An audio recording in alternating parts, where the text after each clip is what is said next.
Mbanirizaako mwenna abatuwuliriza mu linnya eddungi era egganze erya Mukama waffe Yesu Kristo.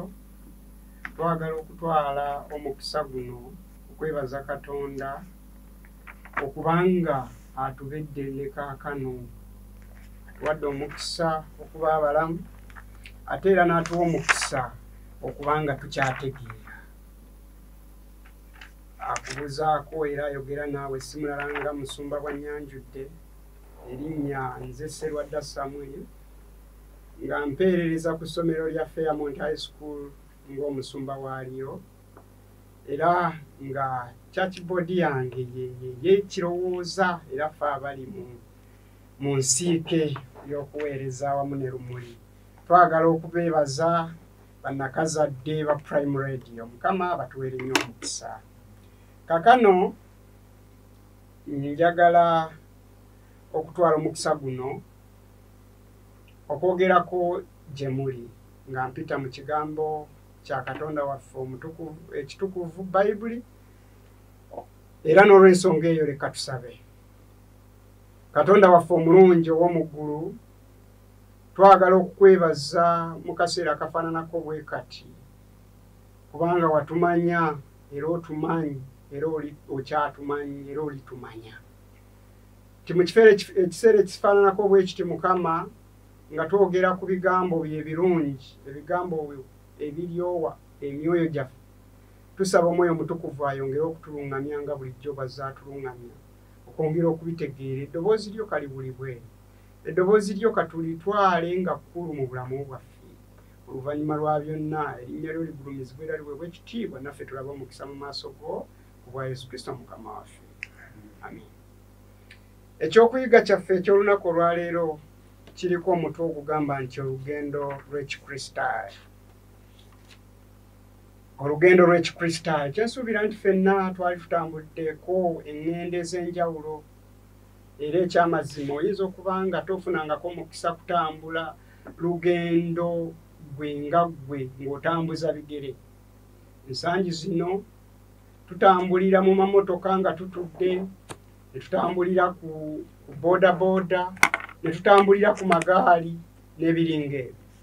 Abandi batambulira ne mu nnyonyi.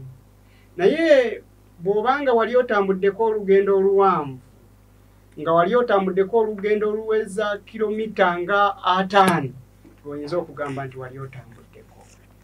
Ekyamazima nange nali ntambuddeko olugendo oluwanvu nga nkyalina muto ddala. Olugendo olwo sirirwerabira kubanga natambula okuva e Ssembabule mpaka e Bukomansimbi nga ntambuza bigere. Naye mu lugendo luno bingi ebisisinkanibwamu, bingi bye tusisinkana mu lugendo, naddala ng'ogenda kutambuza bigere, ng'otambula okuva awantu ne bw'oba ng'omanyiiyo ne gy'olaga ng'omanyiiyo. Ekyamazima olugendo luno lumenya, olugendo lukaluba.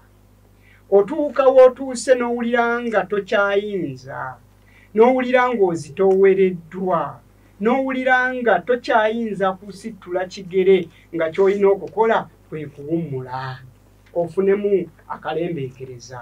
Ate nno Abaganda baalugera nti okuwummula si kutuuka. Bw'oba owummudde tekitegeeza nti otuuse. Olw'ensonga eyo kyenva njagadde twogere ku lugendo luno olw'Ekikristaayo. Bangi tutambula eŋŋendo ez'enjawulo, naye olugendo lw'Ekikristaayo lwa njawulo, olw'ensonga nti luyina ebisirikko, luyina emisanvu, luyina ebisoomooza biyitirivu. Nga ggwe otambula okuva lwe wategeera Kristo, okuva lwe wategeera nti Katonda akwagala era oli mwana wa Katonda, okutuuka kaakano w'otuuse, by'oyiseemu nzikiriza ng'oyise mu bingi, era ebikweyolekedde nabyo bingi. Naye njagala tutunuulire butya bwe tuyinza okutambula olugendo luno ne tulumalako n'emirembe nga tuli basanyufu ku nkomerero ya byonna. Nja kusaba ssebo mbikulireko mu kitabo kya Zabbuli essuula eya 23 olunyiriri lwa 4. Tulumanyi bulungi olunyiriri luno naye nsaba tulusome. Agamba bw'ati.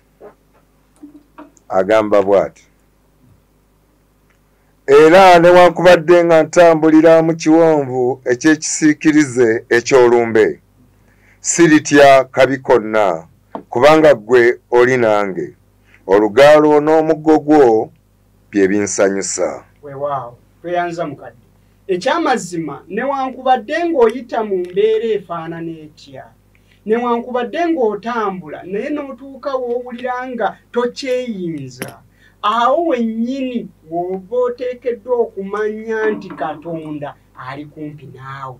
Y'ensonga lwaki nkugambye nti olugendo lw'ekikristaayo sigambye lugendo lulala olugendo lw'ekikristaayo olugendo lw'otambula naye ng'olina omuntu gw'otambula naye nga ye Katonda. Olugendo olwo mwattu terutera kumenya newankubadde nga ggwe oyinza okuwulira nga azitoowereddwa newankubadde oyinza okuwulira nga ebintu ebikusoomooza bikususse bikuyitiriddeko obungi naye ekyamazima kiri nti buli lwoba ng'okimanyi nti otambula ne Katonda waffe buli lwoba ng'okimanyi nti otambula ne Kristo ekyamazima olugendo lwo lwalibadde nga lwa ssanyu walibadde nga towulira na bukoowu bwonna kubanga oyina oyo akuzaamu amaanyi oyina oyo ayinza okukuweeweeta ayinza okufaayo nnyo gy'oli singa oba okooye. Naye tewali ngeri gy'oyinza kutambula ne Katonda waffe ono nga mutambula mu lugendo olwo okuggyako ng'olina enkolagana awamu ne Katonda waffe. Ekintu ekyo nno kikulu. Personal relationship. Having a personal relationship ng'olina enkwatagana ey'omuggundu ne Katonda waffe nga tuvudde mu bino eby'okumwogerako obwogezi n'okumanya obumanya nti Katonda gy'ali ekyo tekigasa. Naye weetaaga Katonda ng'otambula naye kubanga tulutegedde nti olugendo luno lulimu ebisiriko lulimu amaggwa lulimu ebiwonvu n'ebikko. Twetaaga okubanga otambula ne Katonda wo Katonda wo ng'omuyinanga mukwano gwo ng'omuyinanga mukwano gwo ow'oku lusegere si muntu gw'ogenda okunoonya obunoonye eruuyi n'eruuyi naye ng'otambula naye buli kaseera konna k'otambula ng'okimanyi nti otambula buli siteepu gy'okuba ng'omanyi bulungi nti oli ne Katonda waffe. Kale nno okubeera ng'otambula mu lugendo luno naye ng'oli ne Kristo kitegeeza you living a daily fellowship and following his footsteps. Buli walinnya nga naawe wossa ekigere buli walinnya naawe wossa ekigere lwe lugendo lw'ekikristaayo. Olugendo lw'ekikristaayo terutambula byaffe lutambulira ddala nga Kristo ye bw'ayagala ffe tutambule kubanga y'amanyi gye tulaga y'alina direction y'amanyi ekkubo lye tulina okukwata okutuuka gye tulaga ffe kubaffe tuyinza okubanga era ekyamazima tetulimanyi naye buli lwe tukkiriza nti Kristo ali wamu naffe yatukulembera awo naffe tujja kutuuka awo naffe tujja kutambula ng'ekyamazima gye tulaga tukola tutya tulabayo. Ekyo kyetaagisa okubanga otambula ne Kristo ekiseera kyonna so tomuleka ekiseera ekimu n'ogamba waategedde kale Yesu sooka osigaleko ebbali awo nange kantambule kansooke ŋŋendeko egindi bwe nnaavaayo then onangoberera nedda. Twagala okulaba nga mu buli kigere ky'otambula Kristo ali wamu naawe. Ekyo kisoboka era kisobokera ddala. Tuyinza tutya okufuna relationship eno enkolagana yaffe eno okulaba nga tugitereeza efuuka ey'omuggundu ow'oluzungu yakyogera n'agamba nti relationship is a connection is a bond between two persons or more people that is built and formed through interactions, through communication, mutual understanding, and it is formed on grounds of obedience, trust, respect, love, shared experience, and faith. Ebintu bino byonna nti olugendo lwaffe luno lulina okuba nga lufaananyirizibwa ng'enkolagana eno gye twogerako ey'omuggundu naye nga mu byonna enkolagana eno eyina kuba ng'eyina akakwate kano nga kajja oluvannyuma lw'abantu bano okubeera nga bawuliziganya ng'abantu bano bombi abatambula abali mu lugendo nga bonna bawulira bassa kimu era ekyamazima ng'abantu bano enkwatagana yaabwe yanjawulo okusinga ku y'abantu abalala abaffe. Wali otambuddeko olugendo naye ng'oli ne mikwano gyo olugendo olwo lwali lukumenyeeko buli lwotambula olugendo ng'oli ne mukwano gwo n'otambula olugendo ng'oli n'omuntu akutegeera ng'oli n'omuntu gw'otegeera ng'oli n'omuntu gw'owuliriramu emirembe olugendo luno luwewuka naye abakristaayo ngaffe abamu tutandise okuva ku mulamwa ne twetandika okutambula olugendo nga twagala ffe ngaffe abalwetambulira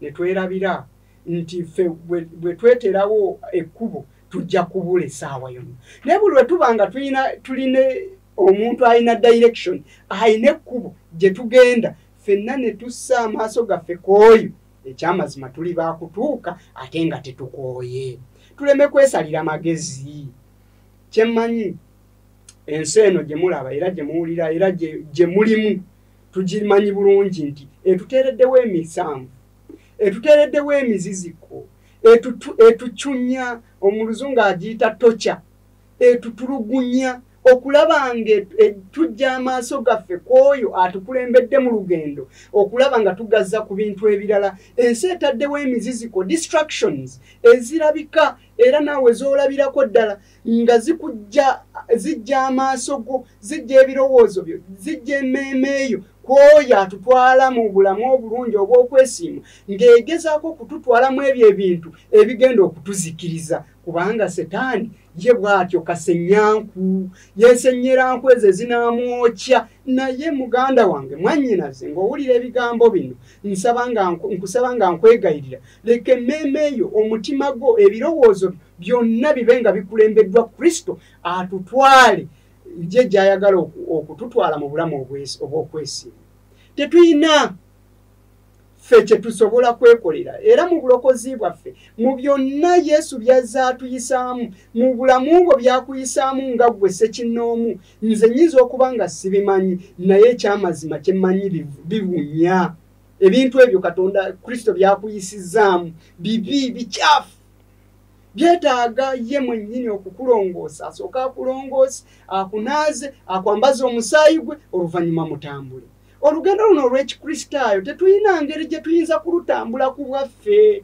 wabula nga tuli wamu naye mwannyinaze muganda wange ampuliriza ebigambo bino nga byogerwa kyensaba mu mutima gwange era kyenkaabira enkya n'eggulo kwe kulaba nga gwe otegeera ekigambo kino otegeera essa yewe liri nti liri mu Kristo yekka Kristo yayinza okulokola obulamu bwaffe Kristo yayinza okutukulembera obulungi n'atutuusa mu bulamu obwo butaggwawo obw'okwesiima obujjudde essanyu n'emirembe ensi eno ekooya ekyo mukimanyi newankubadde ng'oyinza okuba ng'olina ensimbi ezifaanana zitya oyinza okuba ng'olina abaana abakuwa essanyu eryenkana litya oyinza okuba ng'okuŋŋaanyiza ebintu entuumu byonna bikujjuddeko essaawa yonna bikyayinza okusaanawo n'osigala ku lulwo n'osigala ng'olina kutunuulira Kristo ekyamazima ebintu byonna sibagambye nti temukola mukole tukole kubanga nange ensimbi nzeetaaga era zituyamba naye si ye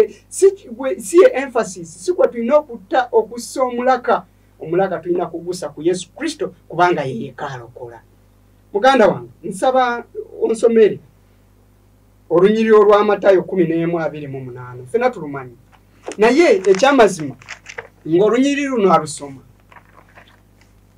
oyinza okuba nga omenyesemenyese oyinza okuba nga oyise mu bingi ensi ekugoyezza ekukyusizza eno n'eno erudda n'eno ova eno abaana bakukambuwalira abazadde bo bakukambuwalira ensi ekukambuwalira bw'ogenda ku mulimu bakukambuwalira yonna gy'ogenda tofuna mirembe agamba akyasebo agamba bw'ati agamba mujje gye ndi mwenna abakooye era abazitoowereddwa nange n'abawummuza mujje gye ndi Kristo atukoowoola Kristo akukoowoola mwannyinaze gy'oli eyo owuliriza ebigambo bino akugamba jangu nga bw'oli ebyo byonna ebikuzitooweredde jangu nabyo abikutikkule oluvannyuma lwa byonna akuwa essanyu akuwa emirembe kubanga tukimanyi nti olugendo lw'otambudde okuva ng'ozaalibwa bingi bye weetisse ku mutima bingi bye weetisse ku mutwe gwo bikuzitooweredde bingi by'oyiseemu naye nga tofunanga ku buweerero obuweerero buli mu kintu kimu buli mu wantu wamu bulokozi bwa Yesu Kristo tewali walala. Abo bonna abakulimbalimba nga bakuzeeri ekyamazima teri mirembe. Emirembe giri mu Yesu Kristo yeyekka atuwa ekiwumulo. Ate ekiwumulo kino nga kya mirembe. Ekiwumulo kino nga kitowolokose emmeeme zaffe.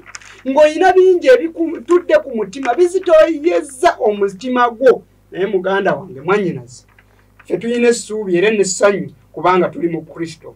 Nze siina kinkanga ne bwe kiba nga kizze nga sikiyinza nkimukwasa kubanga yasobola byonna. N'olw'ensonga eyo muganda wange mwannyinaze, naawe nkukoowoola okulabanga oteeka obwesige bwo, oteeka amaanyi go, amagezi go, amaaso go, fokasi ye ey'obulamu ogijje ku bintu bino eby'ensi ebiggwawo, ogiteeke ku Kristo ayo agenda okutuwanguza ensi eno ey'ekibi.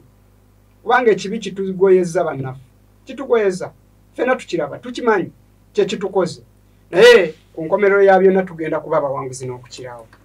Naye mu lugendo luno tutuuka ekiseera n'owulira ng'onafuye, otuuka ekiseera n'owulira ng'oweddemu amaanyi, n'owulira nga tokyayinza kwongerayo olugendo lwo lw'ekikristaayo ng'okomye, ng'era oli wakugwa ogwa eri ozirike, oba oluusi osabe kutuza otw'okunywa. Awo Yesu wakugambira nti ekigambo kino ekiri mu bikolwa by'abatume essuula emu olunyiro olw'omunaana agamba naye muliweebwa amaanyi Omwoyo Omutukuvu bw'alimala okujja ku mmwe, nammwe munaabanga abajulirwa bange mu Yerusaalemi ne mu Buyudaaya bwonna ne mu Samaliya n'okutuusa ku nkomerero y'ensi. Weewaawo tweyanza ssebo, ekyamazima tuliweebwa amaanyi, oliweebwa amaanyi. Olunaku lw'olisalawo nti kaakano obulamu bwange mbukwasiza Kristo, obatizibwa mu mazzi amangi, ebibi byo byonna bikunaazibweko, ofuuke muntu mujja, kitonde kijja, ojja kujjuzibwa Omwoyo Omutukuvu, ojja kufuna amaanyi, ojja kuwulira nga tokyali wa bulijjo, era oluvannyuma lwa byonna ojja kukizuula nti ojjuzibwa musera, ojja kuzzibwa bujja. Kale nno bw'oba ng'oli eyo nga wakkiriza Kristo, wajjuzibwa amaanyi ago, naye ng'amaanyi go ate togakozesezza kukola ebyo Katonda by'ayagala ffe tukole, nga totambudde mu lugendo nga bwe tulina kutambula owankawanka otunula eno n'eri. Muganda wange mwannyinaze, maama wange, taata mpuliriza, nsaba okyusa ebirowoozo byo otunulire Kristo eyakuwa amaanyi ago, oddemu ozibwe bujja, oddemu amaanyi, ogume omwoyo, otambule ng'ojjuzibwa amaanyi nga Samusooni bwe yali ng'agenda okufa n'asaba n'akoowoola Mukama, waakiri olwaleero lwokka mpa amaanyi, nkozesa amaanyi gano okulaba nga mpoolera olw'ebyo byonna ebintuusibbwako okunzigibwamu amaaso kwange n'ebiringa ebyo, n'okuswaza erinnyayo, naye guno lwokka omulundi ompa amaanyi Mukama, nsobole okuzibwamu okuwoolera olw'erinnya lyo. Mwannyinaze, oyinza okuba nga bingi by'oyiseemu, oyinza okuba nga oyina bingi ebikuzitooweredde ku mutima, oyina bingi ebyo ebikukenneetereza emmeeme, n'owulira nga tokyasobola. Kristo atukoowoola enkya eno eyaleero, mu ttuntu lino eryaleero, atugamba mujje gye ndi, nange n'abawummuza. Oluvannyuma lwa byonna ojja kufuna emirembe, ng'ojja kufuna okutoowolokoka n'ebyo ebikujjudde ku mitima, ebyo ebikuzitooweredde. Oluvannyuma lwa Yesu okuyingira mu bulamu bwo, n'afuuka ekitundu ku bulamu bwo, n'atambula awamu naawe mu lugendo luno olw'ekikristaayo lwe twagala okuggusa ku nkomerero ya byonna, ng'akomezaawo obwakabaka bwe, kubanga ffenna ly'essuubi lyaffe ng'ekkanisa yaffe eya Seventh Adventist Church. Eyo ye vision yaffe, kyekirooto kyaffe, kyekiruubirirwa kyaffe, tutunuulira ggulu eryo erijja n'ensi empya.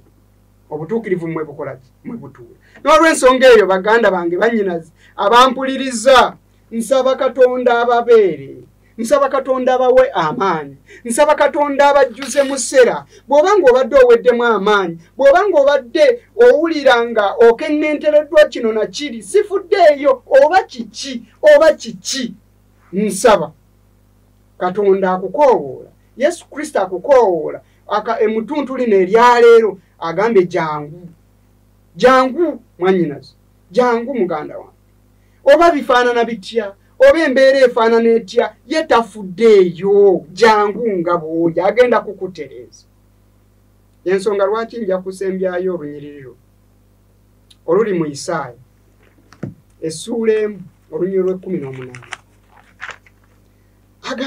Agamba atya sebo?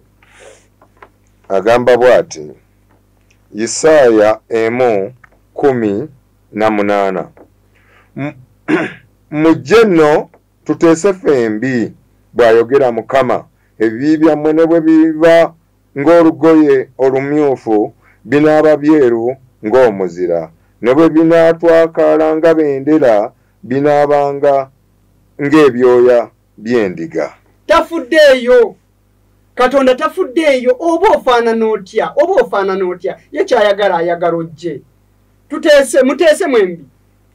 Ebibi byoba byenkana bitya, ye tabitunuulidde. Ayagala ozze bujje endagaano ye naawe, ayagala enkolagano eyo ey'omuggundu ejje mu mutima gwo, ejje mu bulamu bwo, ebeere nga bwe otambula naye buli step ey'obulamu bwo. Bw'otuuka w'owulira ng'okooye omukoowolo mugambe Yesu, wano nkooye, nkoze ntya? Ekyamazima tayinza kukulekerera. Awo Yesu w'ayagalira, ayagala omuntu ajje gy'ali, tayinza kukuleka.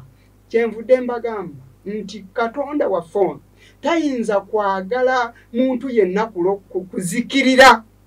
Ayagala ffenna tulokolebwe, ayagala ffenna tutambulire mu kisinde ekyo kye kimu eky'obukristaayo, nga tutambula nga Kristo bw'ayagala tutambule.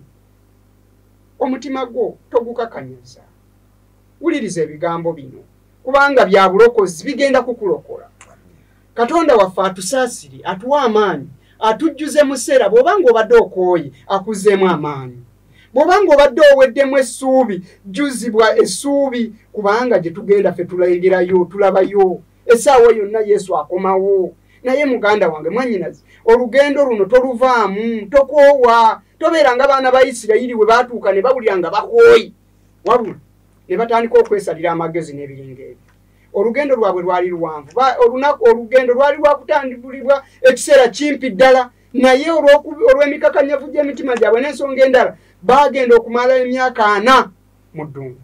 Olw'ekyo muganda wange, tokalubya mbeera, tokalubya bulamu, wabula kkiriza Kristo akyuse omutima gwo, ayogere gy'oli, ayogere naawe mu bulamu bwo. Oluvannyuma lwa byonna ojja kufuna eddembe n'essuubi mu mutima gwo, obulamu bwo bubeere n'ekigendererwa nga kyakutuuka mu bwakabaka obugenda okujja. Saba Mukama abampeera omukisa, saba Mukama abaluŋŋamye nga musalawo okutambula nga ye bw'ayagala, nga tutambulira mu lugendo luno, olugendo okutuzza obujja, olugendo okutuwa essanyu n'emirembe.